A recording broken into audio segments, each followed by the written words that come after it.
Hi guys, তোমরা কেমন আছো? আশা করি সকলে ভালো আছো। আজকে তো শেষ দফা ভোট হলো। এ রাজ্যে দুই দফা ভোট ছিল, 23 আর 29। অনেকেই ভোট দিয়েছো, অনেকে দিতে পারোনি এসআইয়ের কবলে। আর মোটামুটি দুই দফা ভোট শান্তিপূর্ণভাবেই মোটামুটি হয়েছে। কিছু বিক্ষুব্ধ জায়গায় একটু গণ্ডগোল হয়েছে। যেখানে নেড়ে চোদা জায়গা আছে সেখানে কিছুটা একটু গণ্ডগোল হয়, এটা তো আমাদের ধরে নিতেই হবে। কারণ নেড়েগুলো কখনোই শান্তি চায় না, অশান্তি চায়। এক জায়গায় একটা কথা বলি কি, দেখো, পরিবর্তন হচ্ছে কিনা সেটা ঠিক এই মুহূর্তে বলা যাচ্ছে না, তবে পরিবর্তনের হাওয়া চারিদিকে মনে হচ্ছে একটু বয়ে চলেছে। হয়তো পরিবর্তন হতেও পারে। আর আজকে তো শীতল হাওয়া আছে, দেখো, মেঘাচ্ছন্ন চারিদিকে, ভালোই ঠান্ডা হাওয়া বইছে। আমারও ঠান্ডা লাগছে, অনেকেই ঘুমিয়ে আরাম পাওয়া।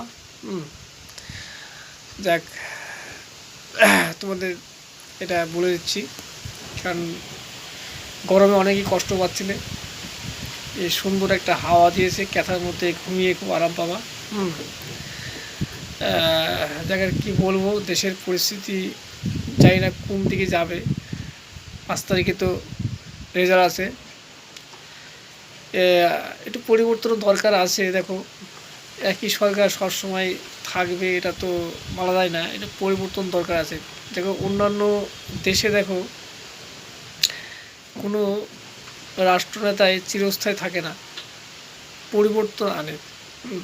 তা আমাদের ধরো পশ্চিমবঙ্গের কথাই বলি, আজকে 3 বার জিতলো, জিতে যাক মোটামুটি ভালো মন্দ কাজ করেছে, আবার খারাপও কাজ করেছে। আর আমাদের এই মুখ্যমন্ত্রী হচ্ছে শুধু মুসলিম চাটা, নেড়ে চোদা, যাদেরকে বেশি মাথায় তুলেছে। তবে কিছু মনে করো না, আমি নেড়ে চোদা বললাম বলে। কিছু কিছু মৌলবাদী আছে, শয়তান বদমাইশ, মুসলিম জাতটাকে নষ্ট করছে, তাদের উদ্দেশ্যেই কথা বলছি। আবার কিছু কিছু মুসলিম আছে, অনেক ভালো আছে, শিক্ষিত আছে।